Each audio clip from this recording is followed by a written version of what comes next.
this is the last lecture in this series started by CLAT Orbis in the subject of quantitative aptitude and data interpretation. Now, I have tried to cover all the topics that I feel are important from the perspective of CLAT. However, I might have left certain topics, certain small topics I would say, but I'll try and cover all of them today. So the first topic that we are going to do is set theory. Now, set theory is important, I must say, because sometimes questions with respect to Venn diagrams, they come even in your logical section, logical reasoning. So that's why it becomes important. And then we are going to do average. Now, I know we covered average in the topic time, speed, and distance, but that was only with respect to average speed. Here we are going to try and do some more questions on the general concept of average. All right. And the third topic that we're going to do is of fractions and equations, very general. So I'll just cover some generic questions, जो उसमें आते हैं, and how to solve them quickly. All right. So this is about what we're going to do today. Now I'll just share this PPT that I prepared. All right. So we start with set theory first.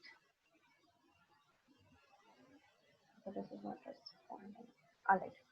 So set, again, coming to the very basic concept, what is a set?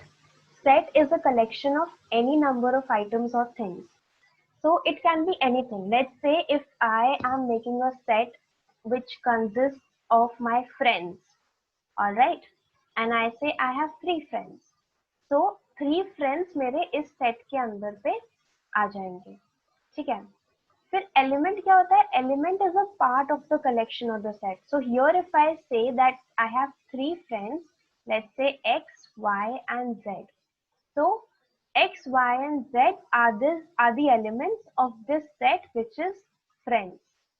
ठीक है? Like my friends. Now again, here I'll give an example. Let's say there's a set A which consists of these many elements. So 1, 2, 3, 4, 5, 6, 7, 8, 9, 10. ये A के elements हैं. तो total number of elements A में कितने हो जाएंगे? 10. अब यहाँ पे जैसे मैंने लिखा है 2 is an element. So element का symbol ये होता है basically kind. It looks like E only. So this is the symbol. So if I have written here 2 is the element of A, so we'll have to check in set A. 2 है, हाँ यहाँ पे है. तो 2A का element हो जाएगा, ठीक है? But 12, if we check here, so 12 is not the element. So 12 is not the element of A. Simple enough.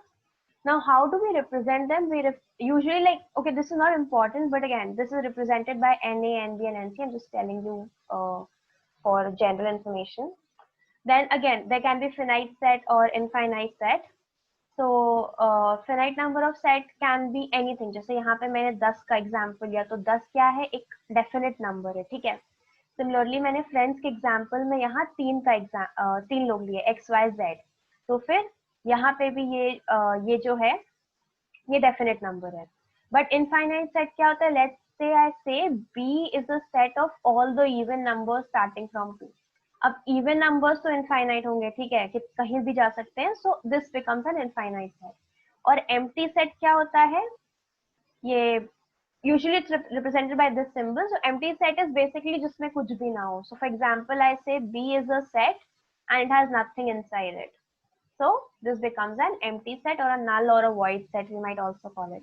Now, I mentioned that this is not really important, but कभी-कभी क्या होता है ऐसे ना, जैसे मान लो DI का क्वेश्चन, तो उसमें एक छोटा सा क्वेश्चन आ गया कि अच्छा what will be, is it a finite set or infinite set? तो आपको थोड़ा ना बेसिक पता होना चाहिए before we delve into the actual questions. Now coming on to subset. Subset क्या होता है?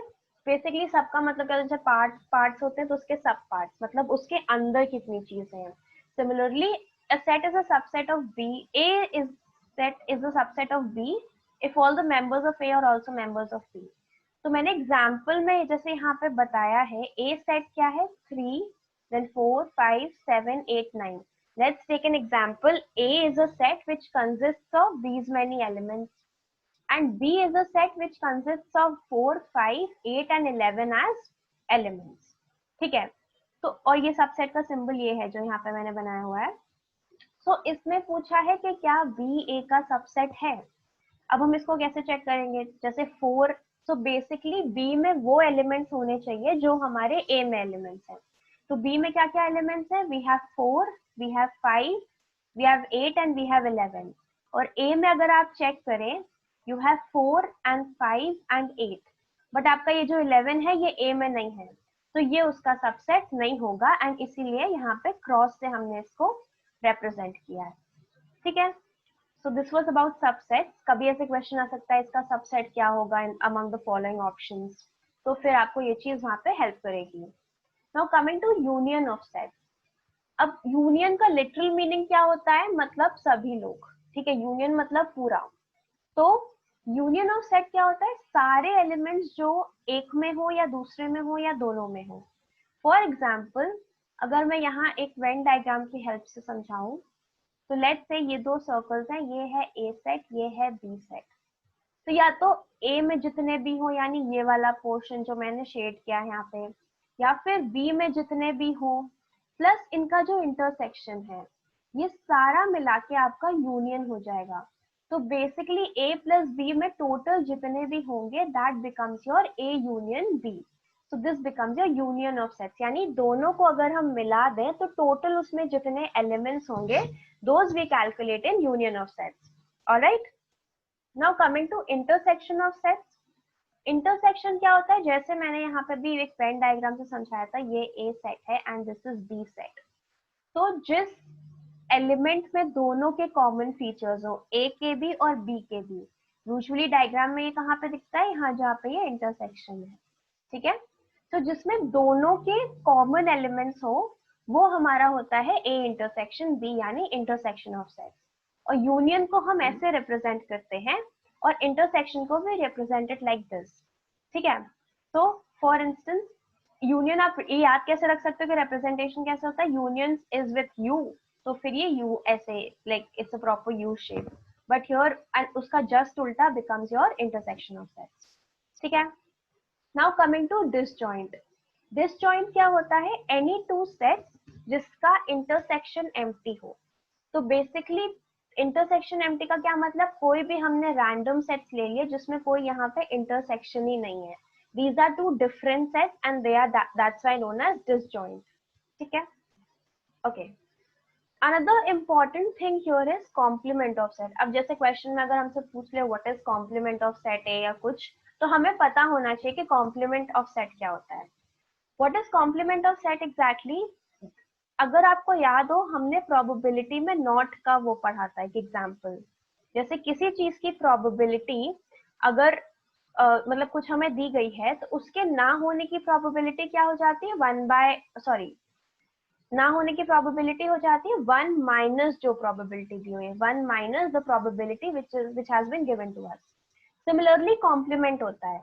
जैसे यहाँ मैंने एग्जाम्पल दिया है, बी सेट ये है, और मैं बोल रही हूँ कि A set is a subset of B, तो ये इसका इसमें 3 और 7 है। ठीक है, तो कॉम्प्लीमेंट ऑफ ए क्या हो जाएगा? जो बी में है बट ए में नहीं दिए हुए। ठीक है, सो फॉर एग्जाम्पल यहाँ पे ये 3 और 7 है, but here b is 1, 5 and 9. So a set which consists of 1, 5 and 9, they become your complement of A. Alright? So complement of set A, you can remember it with the help of the not concept, not happening event concept and probability that we studied. Okay? Okay, now let's move on to a practice question here. The question says, how many elements will be there in a set of prime numbers less than 10? तो हमसे क्या पूछ रहा है वो कि एक prime numbers का सेट है, प्राइम नंबर्स जो 10 से कम हो उनका सेट है, how many elements will be there. तो प्राइम नंबर्स क्या होते हैं, अब वो भी हमें पता होना चाहिए क्या होते हैं। So prime numbers are those are divisible by 1 and itself. जैसे मान लो 7 है, तो 7 को हम 1 से डिवाइड कर सकते हैं completely and with 7, no other number. Alright, तो यहाँ पे क्या होगा, 10 से कम में कौन कौन से प्राइम नंबर्स हो जाएंगे हमारे? 2, 3, 4 नहीं होगा, फिर 5, 6 नहीं होगा, 7, 8, 9, बस इतने। तो टोटल हमारे कितने हो गए? 1, 2, 3, 4। हमसे नंबर ऑफ एलिमेंट्स पूछा है, एलिमेंट्स कितने हो गए यहाँ पे? 4। So the answer will be B, that is 4। Okay, now Venn diagram का कॉन्सेप्ट थोड़ा सा इंपॉर्टेंट है again, from the perspective of the questions only. तो वेन डायग्राम क्या होता है, बेसिकली आप सेट को ऐसे सर्कुलर फॉर्म में रिप्रेजेंट कर सकते हो फॉर ईज ऑफ कैलकुलेशन। ठीक है, यहाँ मैंने जैसे दिया है, लेट्स से 2 की प्रेफरेंस दी गई हुई है, मतलब सर्वे हुआ कहीं पे एंड लेट्स से कहीं पे प्रेफरेंस हमें निकालनी थी कि लोगों को चॉकलेट पसंद है या दे प्रेफर टॉफी और they prefer both chocolate and toffee. तो जो बोथ वाला चीज है वो मैंने यहाँ बीच में दिया है, ऑब्वियसली इंटरसेक्शन है तो यहाँ पे बीच में 10 आ गया है। और टॉफी का हमको 15 पता है और चॉकलेट का हमको 20 पता है। ठीक है, तो टोटल यहाँ पे क्या हो जाएगा, टोटल हो जाएगा 20 प्लस 10 प्लस 15। एक यहाँ याद रखने की बात है, ये जो मैंने यहाँ 20 लिखा है ये ओनली चॉकलेट है, मतलब ये जो इतना शेडेड रीजन है here, alright, this is 20 and that's why I am adding it. अगर पूरा हमको चॉकलेट 20 दिया होता एंड लेट्स से टॉफी 15 दिया होता और फिर हमको कॉमन 10 दिया होता, तो हम 20 प्लस 15 माइनस 10 करते, वो हम अभी आगे आएंगे उस कॉन्सेप्ट पे। But here I have made the assumption जैसे ये 15 टॉफी है, that means 15 is only of toffee, वरना मैं इस 15 को यहाँ बाहर लिखती अगर ये पूरे सर्कल की वैल्यू होती। ठीक है, so that is the assumption I have made and therefore जो टोटल है यानी जो यूनियन होगा वो तीनों का सम इट बिकम्स 45। इंटरसेक्शन यहाँ पे क्या होगा, हमें यहाँ पे सामने दिया हुआ है तो intersection is 10। This is basically to understand how do you see union and intersection in a diagram. तो इंटरसेक्शन हमारा यहाँ पे आता है, ये जो बीच में शेडेड पोर्शन है, and union becomes the total of the whole diagram. ठीक है, okay, now again I have taken another example here. Let's say there are two sports or two games we have chosen here. Chess है, Ludo है, ठीक है, and I have taken random people who play chess, who play Ludo and who play both. यहाँ पे ये chess है, ये ludo, same चीज है। ये जो लूडो वाले हैं तो ये सिर्फ यहाँ तक, यानी ये JKLM लूडो और चेस वाले नहीं होंगे। ऑलराइट, नाउ अगर हम मुझसे पूछा जाए कि we need to calculate only chess, तो ओनली चेस निकालने के लिए मैं क्या करूंगी, ये पूरा circle I just remove, that means जो ओनली लूडो वाले हैं वो तो मैं निकालूंगी, plus I remove the portion जहां पे बोथ लूडो एंड चेस वाले हैं, because we need only chess, यानी वो कोई और गेम ना खेलते हो। ठीक है, so your only chess will become इतना पोर्शन, और इसमें ये क्या है, कौन कौन से लोग हैं, XYZ A and B, so this becomes your only chess. The concept of only becomes important in questions में, you'll understand once we solve the questions actually, because इसमें दो चीज हो सकती है, या तो मैं पूछूं कि चेस कितने लोग खेलते हैं तो वो XYZAB R and S हो जाएगा। ठीक है, but if I ask how many people play only chess, then you'll have to remove the intersection वाला bit. ठीक है, I hope this was clear. Now let's try one question here. यहाँ पे क्या बोल रहा है, from the Venn diagram what is the set S intersection T union B? तो बेसिकली यहाँ पे हमें सेट दिया है, ये U सेट है जो स्क्वायर में है, we have S, we have T, we have B. हमसे वो पूछ क्या रहा है, S इंटरसेक्ट। अब देखिए जैसे ऐसे में दिया है तो we need to know ये symbols क्या है, that's why I taught you how they are represented. ठीक है, तो S इंटरसेक्शन T, यहाँ पे S और T ये सर्कल्स हैं, तो इंटरसेक्शन इनका क्या हो गया, ये वाला रीजन। ठीक है, ये वाला रीजन में कौन कौन आ रहा है, KC आ रही है and Drew is there, KC and Drew. ठीक है, also what is it asking, union of V, यानी ये तो हमें पता चल गए इंटरसेक्शन से, we also need to include जो V में हो। V में हमारा ये वाला सर्कल है, तो I just shade this portion to show it to you. तो दिस सर्कल में जितने रिमेनिंग लोग हैं वो भी इसमें आ जाएंगे। ठीक है, तो Glenn and Z also comes in this. तो जो ये सेट होगा जो इन्होंने यहाँ पे दिया है उसका आंसर हो जाएगा इतने लोग इस सेट में आते हैं। And what is the set, set intersection of T and union of T, sorry S intersection of T and union of T।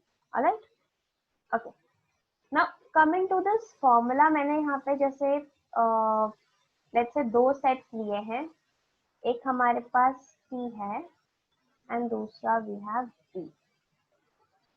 Instead of writing it T here, let's write it outside.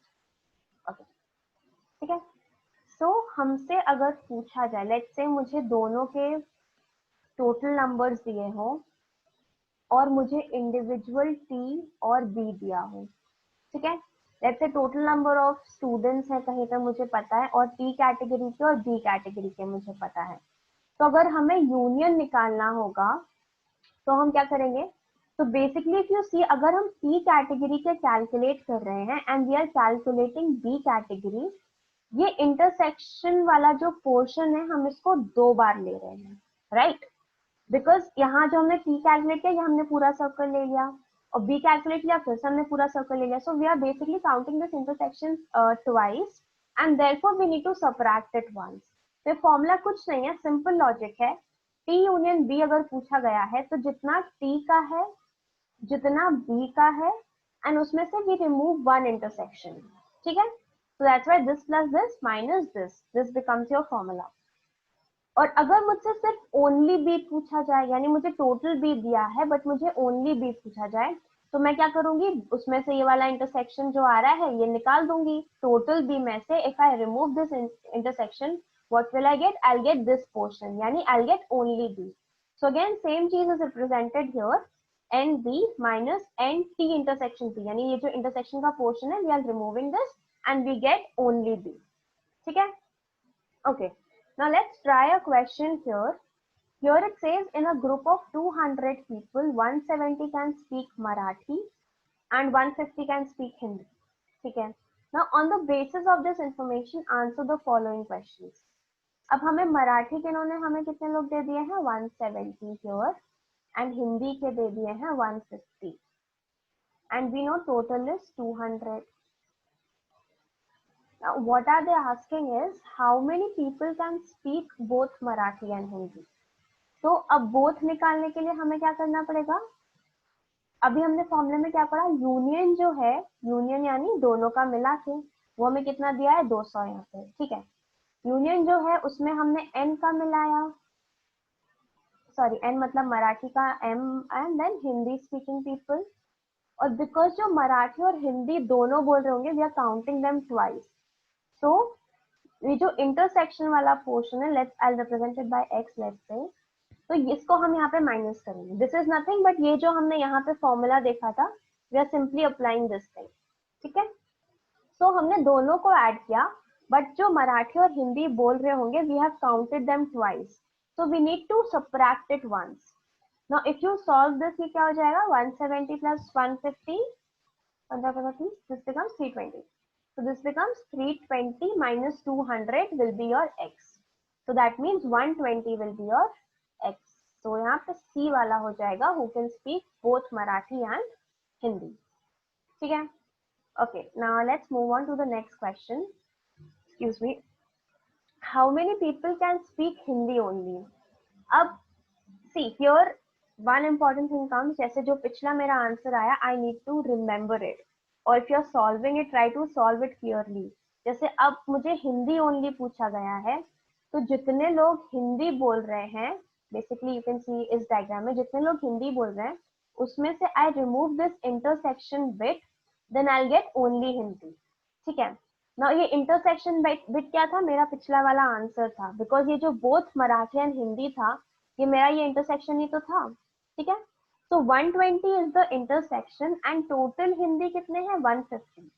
तो who can speak Hindi only क्या हो जाएगा? Total यानी 150 minus this bit यानी 120. So 30 becomes your answer here. ठीक है?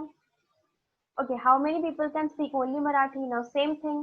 हमारा intersection कितना आ गया था? 120. टोटल मराठी हमको कितना दिया गया है? 170. तो अगर ये पूरे 170 में से I remove this intersection, I'll get the number of people speaking only Marathi. All right. So this will become 170 minus 120, यानी 50 will be your answer here. All right. Okay. Okay. Yeah. So this was basically about set till here only, because basically the question that is most expected under set is either it can be Venn diagram. These kinds of questions come quite often, so you can practice these kind of questions.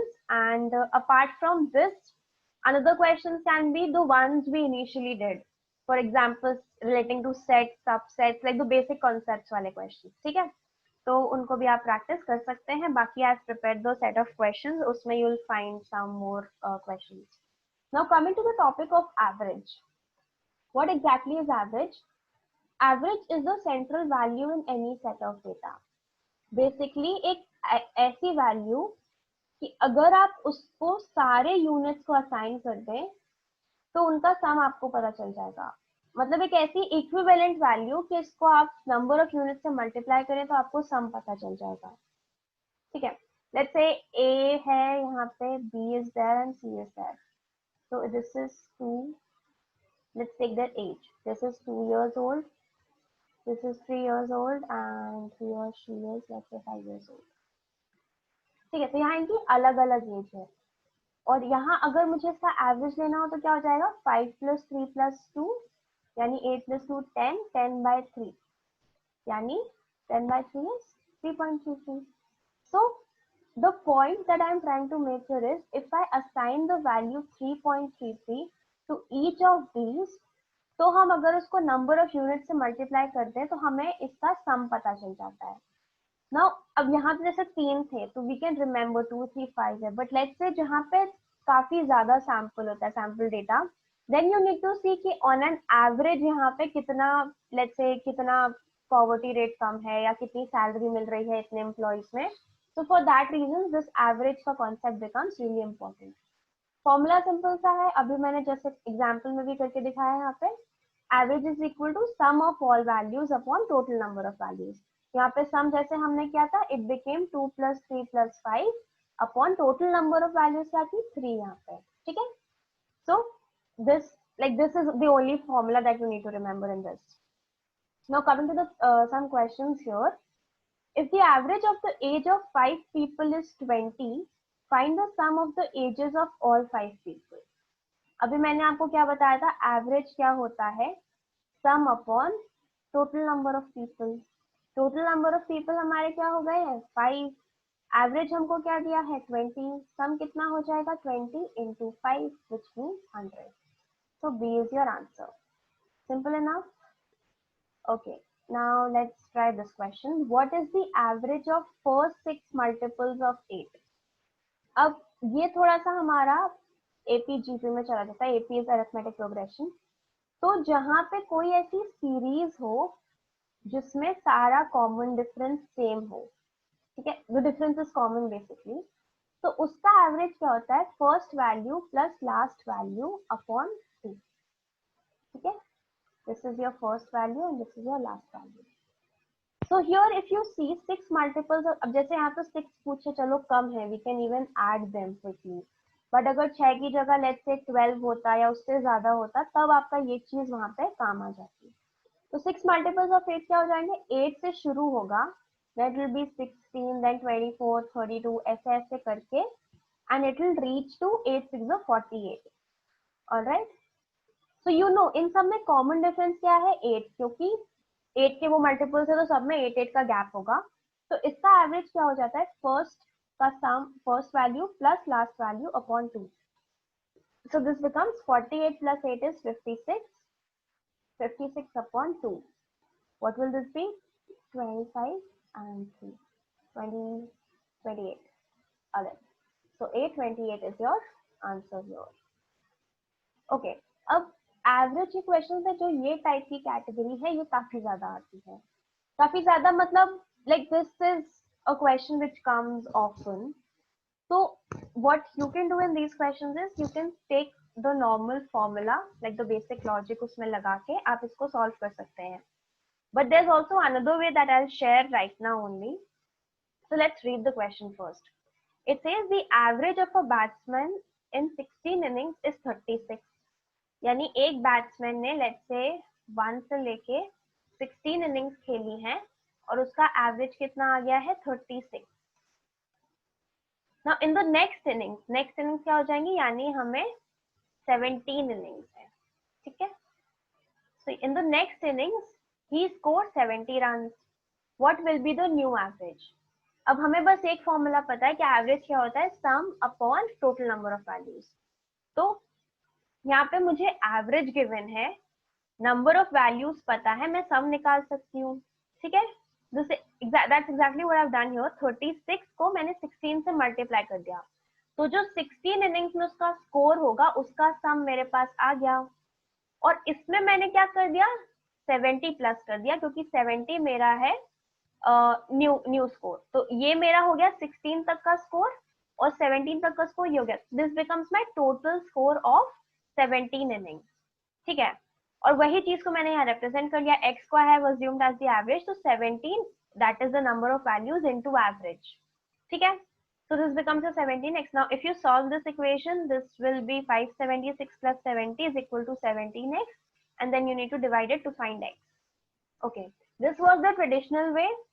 If you're comfortable with this, with solving equations, then it's completely fine. Now आप इसको जल्दी कैसे कर सकते हैं इन types के questions को specifically? इसमें basically you need to see कि एवरेज हमारा है 36। अब जो नई एंट्री हो रही है, पहले तो कि वो एवरेज से ज्यादा जा रही है या एवरेज से कम जा रही है, बिकॉज दैट विल डिटरमाइन कि आपका एवरेज टोटल का बढ़ेगा या फिर कम होगा। ठीक है, तो here you can see the score, तो यहाँ पे था 36 बट इसमें आ रहा है 70, तो इससे ज्यादा आ रहा है, मीन्स एवरेज 36 से बढ़ेगा। ठीक है, this is one thing. Another thing what you need to do is you need to find the difference between 36 and 70. Basically average जो आपका है और जो नया स्कोर या जो नई एंट्री आ रही है उसमें डिफरेंस कितना है, you need to calculate. तो यहाँ पे 70 minus 36 क्या हो जाएगा, 35 to the 70, तो 36 है यहाँ पे, तो ये 34 हो जाएगा। ठीक है, 70 minus 30 is 36 is 34. Now this जो extra 34 है बेसिकली हम यहाँ कर क्या रहे हैं, ये हमें 70 दिया है। ठीक है, अब इस 70 में से जो 36 है वो तो सिंपल एज एक यूनिट मान के 17 में बढ़ जाएगा। ठीक है, बट ये जो एक्स्ट्रा हमारे पास 34 आ गया है, इसका हम क्या करेंगे, इसको हम टोटल जो ये 1 से 17 तक ये जो यूनिट्स थे, we need to distribute this total to all these units. Alright, अब हम इसको डिस्ट्रीब्यूट कैसे कर सकते हैं, we know it will be 34 upon 17। मतलब सिंपल सी चीज है, आपके पास अगर 34 एप्पल्स हैं and you need to distribute it between 17 people, तो हर को कितना मिलेगा, हर को 2 मिलेगा, यानी हर इंडिविजुअल को दो आप स्कोर, दो इनिंग्स में इतना इतना स्कोर देंगे, तो आपका ये जो एक्स्ट्रा 34 है ये कवर हो जाएगा। तो बेसिकली जो आपका एवरेज है वो बाय 2 इंक्रीज हो जाएगा, यानी 36 की जगह आपका 38 हो जाएगा। Now you see, I'll do this kind of question once more आगे, तो आपको वहां क्लियर हो जाएगा in case there's any confusion. But I'll just tell you something here. You see, ये जो calculation थी, we really needed to do like 576, 70, 16 into 36, थोड़ी बड़ी calculations हो जाती हैं, and especially average के cases में तो हाँ। But here you saw कि simple सी calculation थी, 70 minus 36, I know it's 34. फिर 34 है, उसको हमें कितने में डिस्ट्रीब्यूट करना है, 17 में, जो मतलब अब हमारी वैल्यूज बन गई हैं, उतने में हमें डिस्ट्रीब्यूट करना है। सो इट बिकम्स 34 by 17 2 से बढ़ेगा तो 36 है, तो 38 हो जाएगा। Very simple. ठीक है, फर्स्ट टाइम आपको हो सकता है देखने में लगे complicated, but it's really simple. Now let's try another question with the same kind of method. Now the average marks of 19 children,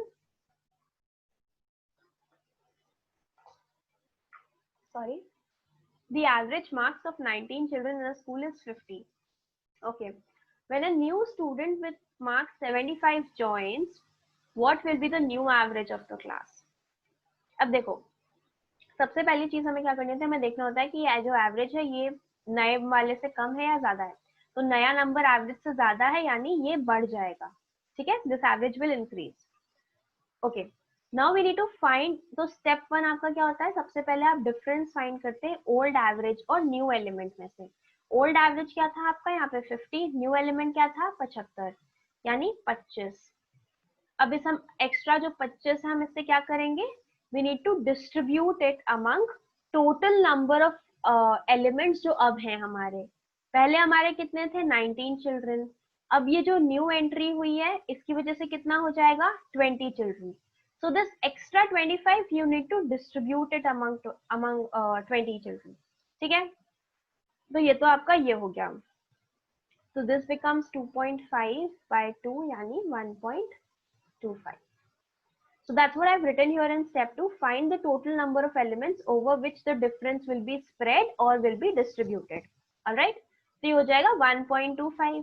अब क्या है, तो ये हमारा इंक्रीज या डिक्रीज हो जाएगा. अब इंक्रीज करेंगे या डिक्रीज, ये तो हमें इससे पता चल गया था कि 50 से 75 ज्यादा है, तो ये इंक्रीज होगा. तो नया एवरेज क्या हो जाएगा, 50 प्लस 1.25 यानी 51.25. Alright, so this becomes your average here. Let's try one more question here. यहाँ पे question है, the average age of 29 students is 18. If the age of the professor is also included, the average becomes 18.2. Now this is find the age of the teacher.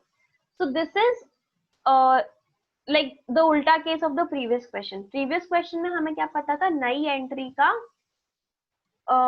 Entry का हमें वो value पता थी, मतलब वो कितना इंक्रीज या डिक्रीज लेके आएगा. बट यहाँ पे हमें नई के आने के बाद एवरेज पता चल गया है. तो अब हम क्या करेंगे, जो हम वहां पे डिवाइड कर रहे थे वो हम यहाँ पे मल्टीप्लाई कर देंगे. ठीक है, सो एवरेज बिकम्स 18.2 एंड पहले एवरेज वाज 18. सो इंक्रीज यहाँ पे कितना है, 0.2, और ये 0.2 इंक्रीज हुआ कितनों में है, 29 तो पहले थे and we have included one teacher also here, यानी 30 में हुआ है ये 0.2 इंक्रीज. बेसिकली हर में आपका 0.2 बढ़ रहा है. तो टोटल आपका कितना ये हो जाएगा, 30 into 2 is 60 and this becomes 6. तो आपका ये जो है ये पिछले वाले से यानी पिछले एवरेज से 6 ज्यादा हो जाएगी आपकी एज. सो 18 हमें पहले दिया हुआ है and we add 6 here, so this becomes 24. So 24 will be the age of the teacher. ये सबको समझ आया, right? I'll just repeat it once more. First हमने देखा एवरेज हमारा कितना ज्यादा है, 0.2 ज्यादा है. अब ये 0.2 बेसिकली हर एलिमेंट में ज्यादा होगा. तो टोटल हमारे एलिमेंट्स यहाँ कितने, 29 स्टूडेंट्स पहले थे, अब कितने हो गए, 30. So 0.2 will increase in each and every 30 people. All right? यानी 0.2 into 30 टोटल इंक्रीज हमारा कितना हो गया है, 6. यानी जो नया बंदा आ रहा था वो 6 का इंक्रीज लेके आ रहा था. तो पहले 18 यहाँ पे था हमारा एवरेज और अब 6 इंक्रीज होके it becomes 24.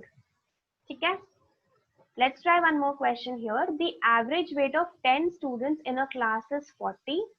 If Bhim is admitted to that class, the average weight of the class increases by 5. Find the weight of Bhim. अब हमें यहाँ क्या दिया गया है, हमें ये दिया गया है कि एवरेज कितने से इंक्रीज हो रहा है. ठीक है, 5 से. जैसे यहाँ पे हमने 18 और 18.2 में 0.2 निकाला था, वो चीज हमें यहाँ 5 गिवन है. अब ये जो 5 इंक्रीज है ये कितनों में हो रहा है, तो 10 स्टूडेंट्स हमारे पास पहले थे. इफ भीम ऑल्सो कम्स, कितने स्टूडेंट्स हो जाएंगे, +1 यानी 11. तो ये जो बेसिकली 5 है ये हर 1 से लेके 11 में इंक्रीज हो रहा होगा. All right, so what does this become, this becomes 11 into 5, 55. Basically जो नया इंसान भीम आ रहा है, he is bringing 55 extra to the average, to the previous average. तो previous average कितना था आपका, 40 एंड ये कितना लाया, 55. तो क्या हो जाएगा ये, 549, 95. So your answer will be D, 95 kg. ठीक है, okay. Now let's try another question here. यहाँ पे क्वेश्चन क्या है, the average temperature on Monday, Tuesday and Wednesday was 45 degrees. I'll just write it here, Monday, Tuesday and Wednesday. This was 45 degrees.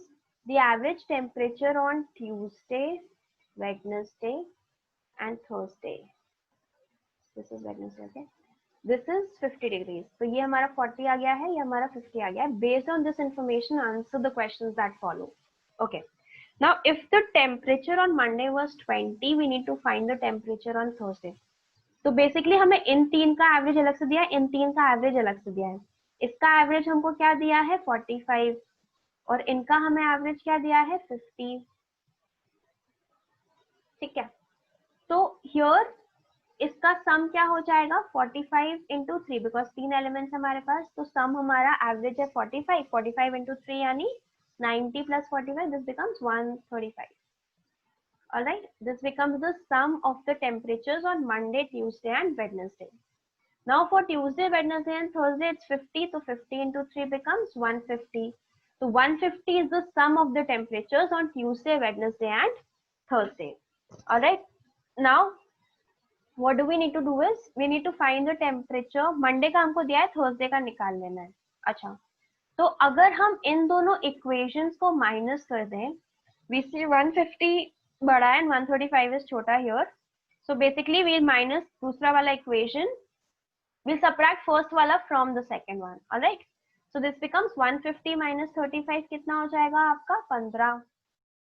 और क्योंकि हम ये वाला इक्वेशन इस वाले को इससे माइनस कर रहे हैं तो थर्सडे पहले आएगा. थर्सडे माइनस मंडे का टेम्परेचर विल बी 15. ठीक है, तो Thursday minus Monday temperature is 15 here. No they are saying temperature on Monday was 20. अब मंडे तो इन्होंने सिंपली हमको दे दिया है, तो हम यहाँ पे क्या कर लेंगे, इधर पे जाके प्लस हो जाएगा, यहाँ माइनस है, तो थर्सडे का temperature becomes 20 plus 15, so this becomes 35 degrees. So again, why I have given this question is like इसको फर्स्ट टाइम में मे बी आपको पढ़ के लगे कि oh my god I don't know the formulas how to solve this question, but average का बस एक ही फॉर्मूला है, उसी को आपको यूज करके, जैसे मैंने यहाँ पे यूज किया, उसको यूज करके आई फाउंड आउट द सम, और फिर थोड़ा सा लॉजिक, थोड़ा रीजनिंग लगा के अच्छा अब हम इन इक्वेशंस में क्या कर सकते हैं, so that I am only left with Thursday and Monday, because question में थर्सडे और मंडे पूछा गया है. ठीक है, so this is how you can solve these kinds of questions. Now we come to the last segment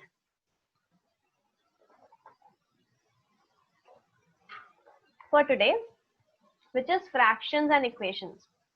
Now again, ये बहुत ही इसके बहुत ही सिंपल क्वेश्चंस होते हैं, बिकॉज आई एम श्योर आपको 8th 9th से फ्रैक्शंस बनाना, x की वैल्यू लेना बहुत अच्छे से आता होगा अभी तक तो. So that's why I did not take this as a separate topic. What instead I have done here is I have just taken 1 or 2 questions जो usually आते हैं and how you should solve them. ठीक है, so the first category generally जो questions की आती है वो है age. age के questions में x लगा के आराम से निकल आएगा, no problem, but simply करना है तो मेरे सर ने बताया था you can just put the values.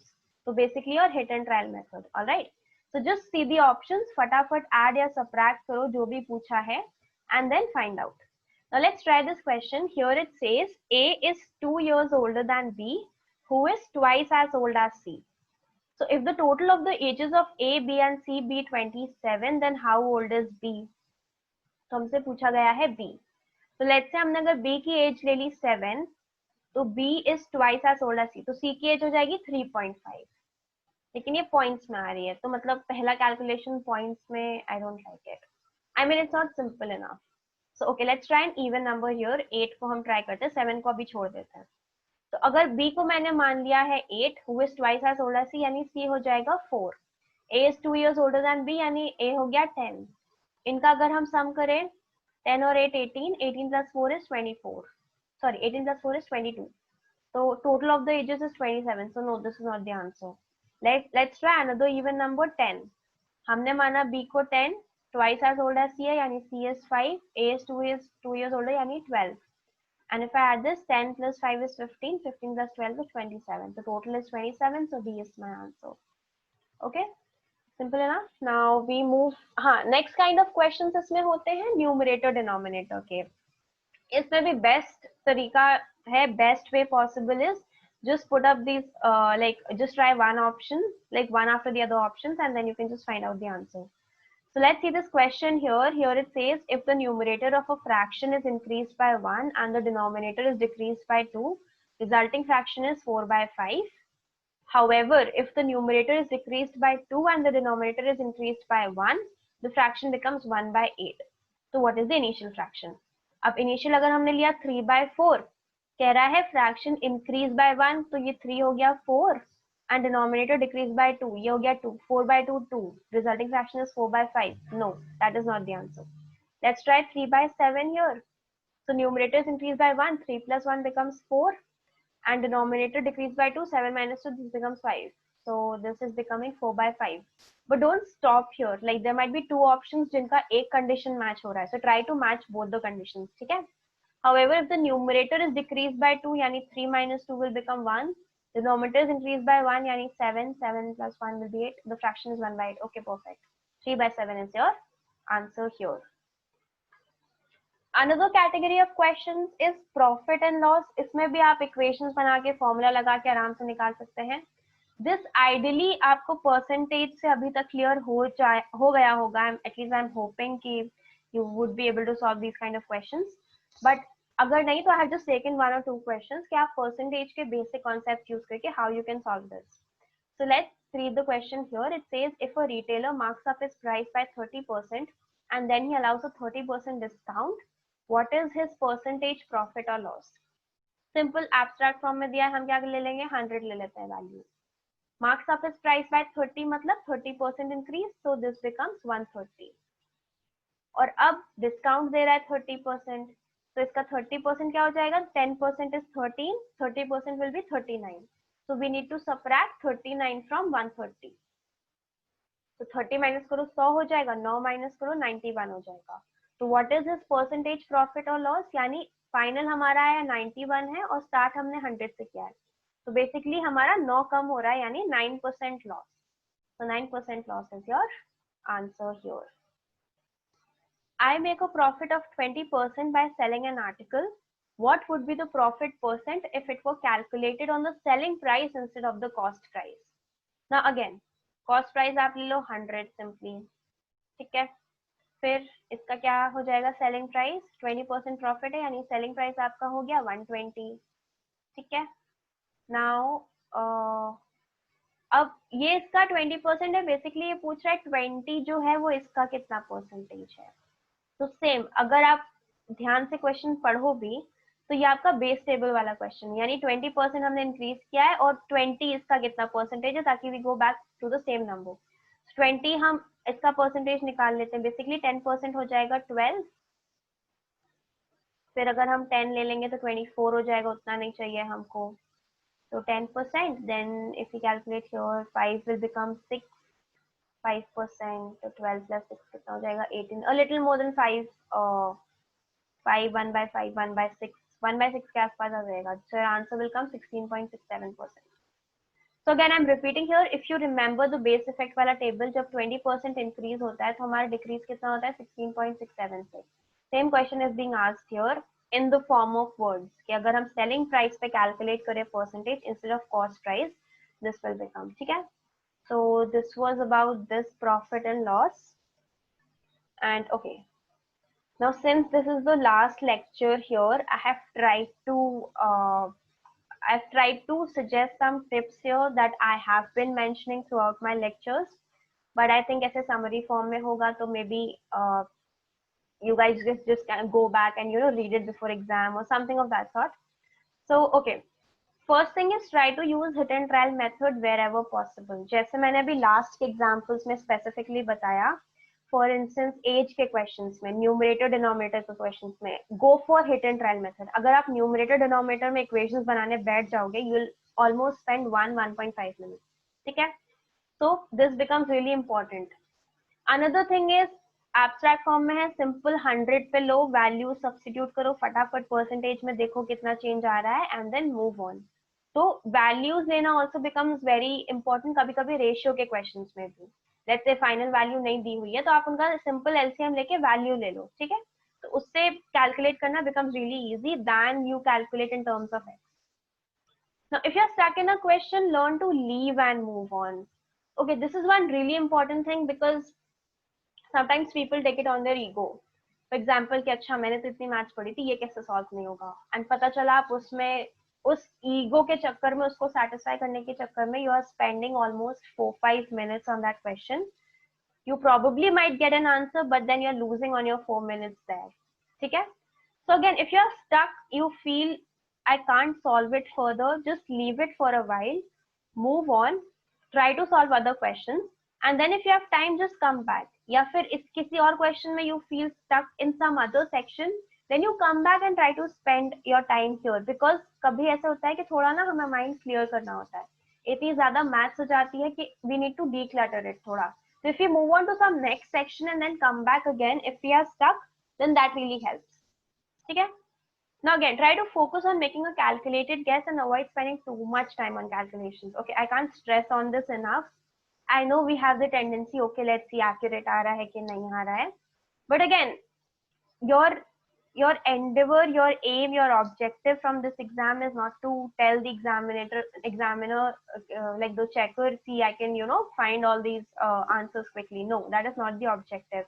Your objective here is to score more and more marks so that you reach into good and great top tier NLUs, whatever we call them. All right. So that's why try to focus on making a calculated guess, and like don't try to spend too much time on doing long calculations just to be sure. Okay. I mean, you need to be sure enough to make a calculated guess also, like I have told you throughout my lectures. But again, आप अगर नहीं sure हो guess मारने से, then please go ahead and like try to calculate.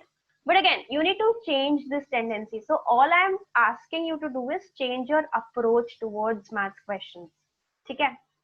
Now with respect to DI, क्या important things I've been saying these, but again I've written it here. Read the body of the main question very, very, very carefully. Just be mindful of the details of the data that has been given there. Okay? Also, one important thing, keep your rough work very clear. कभी-कभी थोड़ी values बड़ी होती, you might be using pen and paper. So especially with DI questions, keep it very clear because हो सकता है उसकी कोई value हो जो आपके अगले questions में use आ रही हो. तो आपको वो value फिर से calculate करनी पड़ेगी. तो ठीक है? So again, keep it very clear so that you can just go back to the above question and see कि अच्छा इसमें ये आया था, so I can use this value in my next question. So, and yeah, wishing you all the very best for your exams. I hope all of you do well and do wonders. And another important thing that I would like to share here is keep, one thing that is really important for this exam, especially with respect to इतना ज्यादा मतलब time का आपके ऊपर pressure होता है, that you need to be poised and calm. I know बहुत सारे लोगों ने आपको ये बोला होगा कि हाँ भाई काम रहो, शांति से दो and all of that. But really, this point can't be stressed enough. Now, I'll share this one small incident that happened with me while I dropped a year and then like I prepared for CLAT again, and I had to write my ALET exam.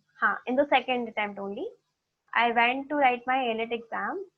Center was in Lucknow, and I don't know, I couldn't solve many of the questions. So सबसे पहले English section होता है paper में, and that was offline. अभी भी I'm not sure अब कैसे होता है, but हाँ तब offline होता था. So पहले English section था, and like I couldn't really solve or be sure of any of the answers. And उससे मेरे जो अंदर का balance था, जो confidence था, that really shook. So I remember by the time I reached some, I don't know, GK or math section, I was crying. Like there were legit tears in my eyes, and I could see tears falling on that OMR sheet. So, and yeah, I came out crying from that exam because I thought it was my second attempt, and probably one of the main examinations that I might have ruined. I like this feeling just crept inside me उस time पे. And I remember coming out and my father hugging me and all of that happened. And when the scores came out, like a month later, surprisingly, I think I had scored some 90 or 92, which of course I didn't make the cutoff. But then it wasn't that bad that I had to cry in that examination. All right. And that's when I met my mentor, my coaching teacher who used to teach us, like after my ALET exam and before my CLAT exam in that time. So he told me that I know you've been preparing this hard and all of that, but just don't lose your poise just because you don't know 4-5 questions. Those 4-5 questions are not going to decide your fate. All right. Your approach in exam, the whole confidence that you have, the calmness with which you can handle all the disruptions that might be happening in your exam, that is more important than being shook by some random 4-5 questions which you couldn't solve in the first attempt but might look easy to you in the second attempt. So that is one thing. And then I remember I gave my CLAT exam, and उस time पे online first time हुआ था, like in 2015. So then I remember, like वो words ना, they are etched in my mind even till today. So I remember my system like shut off for some, like बीच में 2-4 बार तो I remember वैसे hang कर गया था, then I had to call the person, and उतने में भी like मुझे फर्क नहीं पड़ा. I was like हाँ ठीक है, 1-2 मिनट खत्म हो गए, ऐसा नहीं है लाइफ खत्म हो रही है, ठीक है. So that's why I just wanted to share this incident कि हाँ I know शुरू में पढ़ के if you see you're like oh my god ये भी नहीं आ रहा, ये भी नहीं आ रहा, oh my god अब मैं क्या करूँ, अब मैं क्या करूँगा. Don't let those thoughts overpower you, okay? Just try to be very calm. Just have a glass of water, whatever you want to have for time पे. Take a deep breath in, and then just try to solve all the questions. Okay? So that would be it from my side. And yeah, thank you. And I really hope that all these lectures were worth your time.